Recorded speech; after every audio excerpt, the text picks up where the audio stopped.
आपल्या शाळेत गेल्यावर जर आपलंच बालपण आपल्याला नाही दिसलं तर मग काय शाळेचे दिवस जगलात.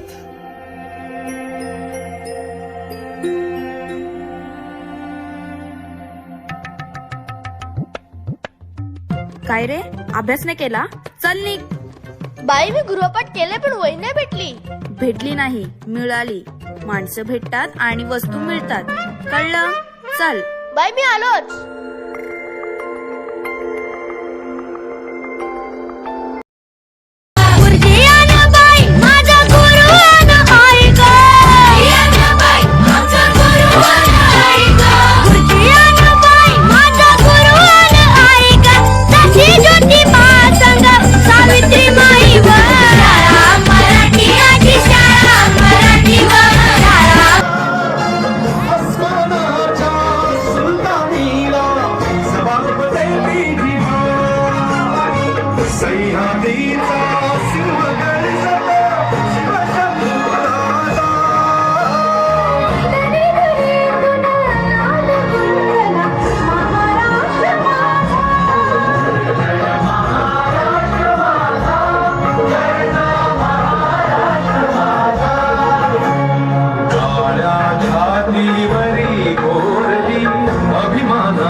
म्हणजे शिवछत्रपती यांना मानाचा मुजरा करून भाषणास सुरुवात करते.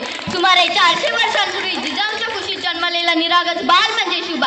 राजनीती, युद्धनीती, गनिमी काव्या यांसारख्या कुटशस्त्रांचा शिखर म्हणजे शिवबा. संयमांचा घाट म्हणजे शिवबा. सळसळत्या रक्ताची लाट म्हणजे शिवबा. दुश्मनांच्या काळजातील पावित्र्याचे स्थान निर्माण करणारा किमयागार म्हणजे शिवबा.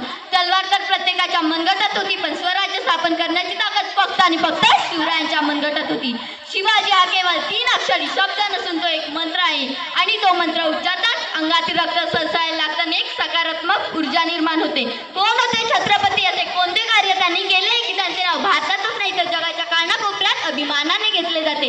इथल्या माणसाला तर सोडा, तिथल्या दऱ्याखोऱ्यांना जरी विचारले की छत्रपती कोण होते तर ते सांगतील, छत्रपती म्हणजे मावळ्यांचा मेळ, छत्रपती म्हणजे मावळ्यांच्या मनगटाची बळ, छत्रपती म्हणजे तलवारीची धार, छत्रपती म्हणजे छातीवरील वार, आणि छत्रपती म्हणजे मनामनातील धैर्य, आणि छत्रपती म्हणजे सह्याद्रीचे शौर्य, आणि छत्रपती म्हणजे सह्याद्रीचे शौर्य.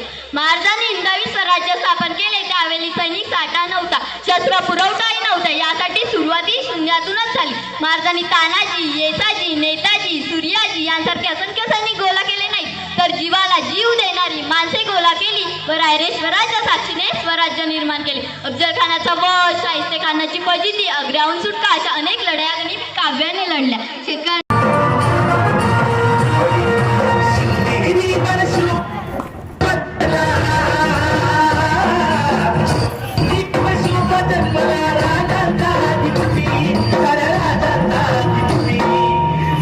छत्रपती